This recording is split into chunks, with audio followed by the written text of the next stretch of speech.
So, so far we've heard from one journalist probing, determined journalist, and from a number of scientists. So I thought it was appropriate to perhaps bring up somebody now who comes at life from a somewhat different direction. I came across this quote by Carl Jung in which he said that religion and spirituality belong to the second half of life as naturally as childbearing and child-rearing belong to its first half. And then, given Dr. Goldberg's discussion, one can see how as the right side of the brain seems to shrink over time and the left side stays put or possibly even grows, it bodes well for a kind of renewed engagement with religion and spirituality as we move on in life. And that's the reason why I invited Yehuda Berg. Yehuda?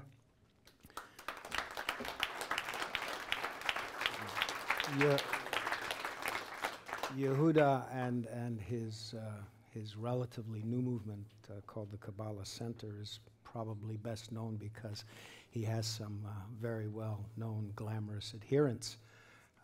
He is in some ways the rabbi to the stars, but he has more to his message than that. Thank you, Moses. Now, and as everyone knows, we have 17 minutes up here, and we have to shrink our messages to 17 minutes and short. And I had this whole thing planned out. I was on the plane yesterday arranging, but when I heard Dr. Goldberg speak, it opened my eyes to something else. As Moses said, I'm one of the co-directors of the Kabbalah Center. We teach spirituality around the world. And 6 years ago, my father, who started the Kabbalah movement, had a massive bilateral frontal lobe stroke and affected much of his brain. And so I was actually listening, I was fascinated myself personally about the whole frontal lobe and the neurogenesis aspect. Because a year and a half later, he started, all the therapies, cognitive therapy, all the therapies as a stroke victim does. A year and a half later, we go to Methodist in Houston. One of our students is the head neurosurgeon at Methodist in Houston. It's a fascinating place. And we took my father for tests. Maybe there's medication that could help him, because obviously his cognition isn't great, his executive function isn't great. And one of the first MRIs done, the doctor prescribes all these tests. And waiting for the results, the doctor comes into the room, and he looks at the MRI and he says, there must be a mistake. The patient that he sees must not be the patient with the MRI. He says, why? Because the MRI shows a person who's supposed to be a vegetable with no function. Not let's increase functionality, but absolutely no function. And I have all these documents and all these MRIs. I have a file this big in my office, just because it's fascinating how much power we actually have, more than we think. So there's physical things we could do. There's activities to be done, sometimes medication to take to help, but there's also just our own personal power that we could do to help with our regeneration of ourselves. When I came in, I was like, I'm 38 years old, and I didn't imagine myself being able to be talking about the subject. But A, we deal with people around the world, but B, because my father actually went through an aspect of, and he totally said it's part of the generation of cells in the brain. It's something that's starting to happen in the world. We're learning more and more about the brain and how it has power. And that our brain doesn't have to totally decline into nothing. That we actually could have, a second or third or fourth life in the life that we live. If you look in the Bible, everyone knows the story of Moses. Moses, whether you're Jewish, Christian, or nothing, you still heard of the Bible. and heard of Moses. Moses is 80 years old when he comes in front of Pharaoh. When he starts producing the plagues, when he takes them out of Egypt, when he splits the Red Sea, when he's on top of Mount Sinai, he's 80 years old. Most people at 80 are in a condo in Miami. That's what 80 years old is. Moses started his life. Before he does all that, he's just some guy named Moses. He becomes the Moses at the age of 80. The age of 80. Now, we could have, many lifetimes. I'm sure he had some kids. He had whatever he was doing before that was nothing in comparison to what he did after that. And Moses constantly was looking forward in life. What can I accomplish now? What can I do now? And if our focus remains on the future, then we could regenerate our brain. We could regenerate, we could combat the aging process. If we're constantly looking forward to what we can accomplish, not looking back on what we didn't, what we should have, and all the thinking about the past. If we're looking forward, we end up being like Moses, doing something. And it's like Magic Johnson, right? He was a great basketball player, wins all these championships, finds out he has HIV, stops playing basketball, and he starts going into business. And he's now one of, or if not the most wealthiest African American in the United States. He could have said, I play basketball, that's it. No, he had a second life. And then maybe he's going to have a third life. Life doesn't have to, we don't have to reach a peak and then things start, giving in to the natural process. There is no natural process. Natural process is what we make of it. We could determine our own, unfortunately today, we get used to certain things. But nature doesn't have to be what we see. Nature could be what we make it. We don't have to. We could go back to be like Moses. We could accomplish so much more, and we could look forward as opposed to looking backwards. I was reading something in the Washington Post. The Washington Post had an article that in today's world, 50% of all deaths, 50% are direct result of people's choices. And they list the choices: tobacco, alcohol, firearms, a bunch of choices that are made. That in today's world, because science has advanced, because technology has advanced, and testing and all these amazing things that the universe has for us, in today's world, 50% of every death, means 1 in 2, is caused by us. Not some random car driving, not some, suddenly disease, not something just happens. 50% of all deaths in the world today, directly as a result of the choices we make. And not just on a pure physical level, but there's even an energetic level. Choices that we could make on an energy level that not only affect us, but affect the people around us, and if we believe in energies, in the world at large. We could benefit not only ourselves, but the people around us with that energy and the choices. So the choices aren't just, health choices, and I'm sure in this whole conference we'll have, learn many different things that we could do to either lengthen our lives, make it, more fulfilling and happy. But the first aspect, we need to know that it's depending on us. It's our choices that are going to determine the length of our life, which we never thought 50, 100 years ago that we could actually determine that. But science has given us, science and technology and everything that's advanced has given us the opportunity to actually make the choices that end up being lengthening or even defying aging nature, defying it, turning it upside down. into something that years ago was not possible.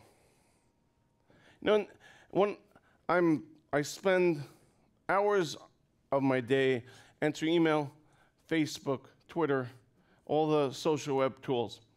And one of the reasons I believe strongly in it is because it lends to the individual the opportunity. No one could say, I don't have friends. By average, we have 100 Facebook friends. On average, we have, if we make the choice to go and talk to people. We can by choice. If we have something to share with them, there's no one that can't say they can't share something. Because technology also has made it possible to share. Even if sometimes we're physically incapable of sharing, maybe, or our community is small, technology has made it possible to share, to have friends, to have a community, if we so choose to. And if we want to affect others, we could mentor online. The speaker before the break was talking about volunteering. You can volunteer online also. You don't have to make the choice to go out of the house, and sometimes it's a lot. I know when my father has a doctor's appointment, it's like the whole day is around that. The whole schedule sometimes is making sure he could get there on time.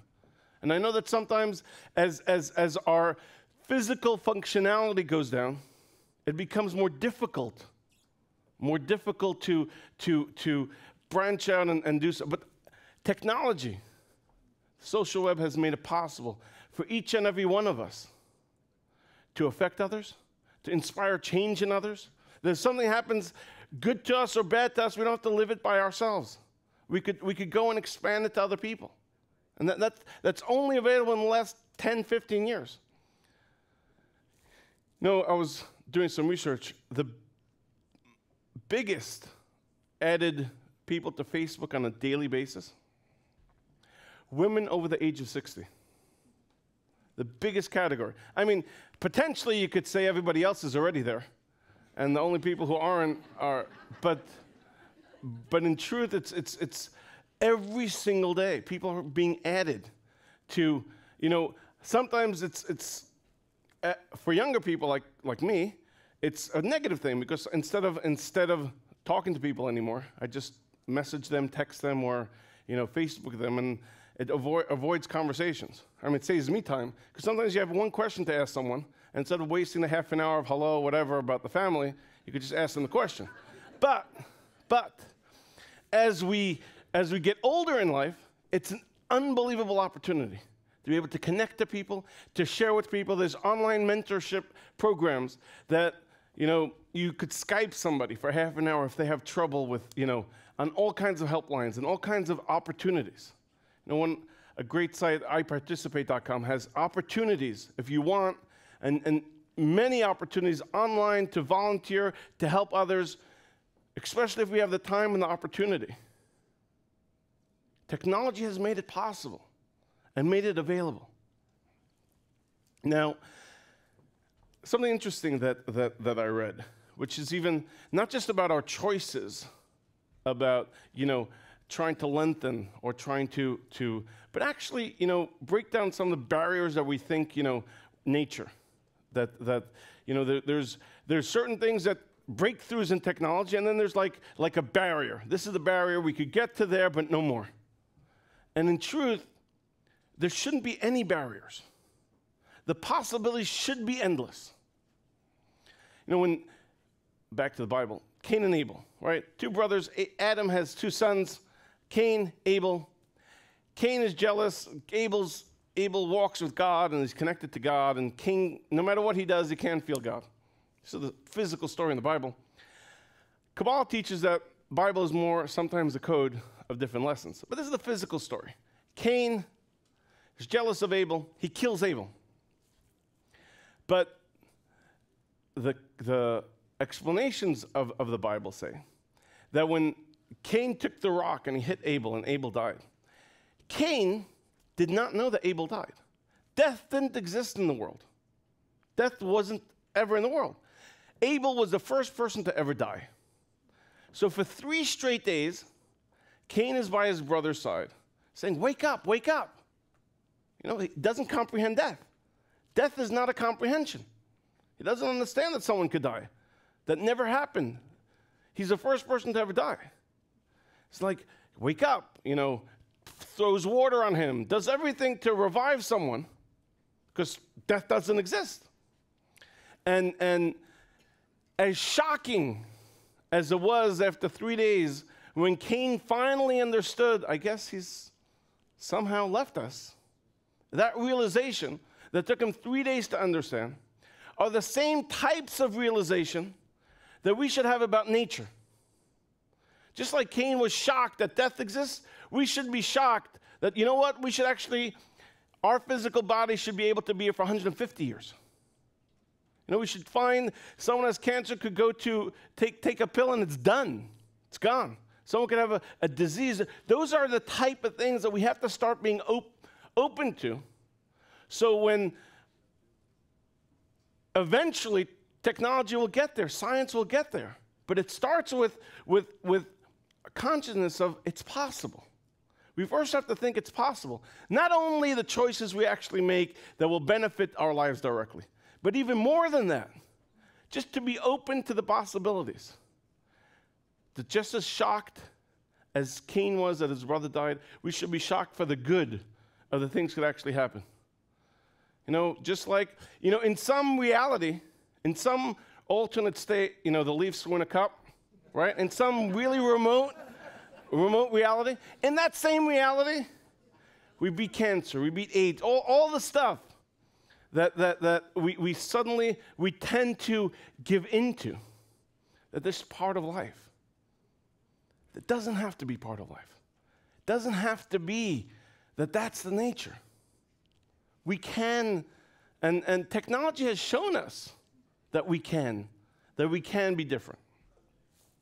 You know, and every time I come to a conference and I speak, or just come to participate and come to listen, it always reminds me that the first thing when we walk into that door, into this room, we have to remember that we don't know everything. We don't know everything. Even when I go to no matter what conferences, even if it's a spiritual conference, I always come with an open mind to listen and to learn. Because we don't know. And there's a story I always say about Albert Einstein. Albert Einstein and his wife go camping. Albert Einstein, the smartest person in the world. Just because we're smart doesn't mean we have all the answers, doesn't mean we know everything. Einstein and his wife go camping. 3 o'clock in the morning, Einstein's wife, Albert! Albert, yeah? He says, when you look at the stars, Albert, what do you see? He says, you mean astronomically, astrologically, the energies? And she shoves him, Albert, you idiot! Idiot? I'm the smartest person in the world. He says, yes, Albert, if you could see the stars, it means they stole our tent. So, always be open to learn. Just because we know everything, it doesn't mean we know everything. We could always be open, we could always achieve, and we could always learn. Thank you for your time. Have a wonderful day.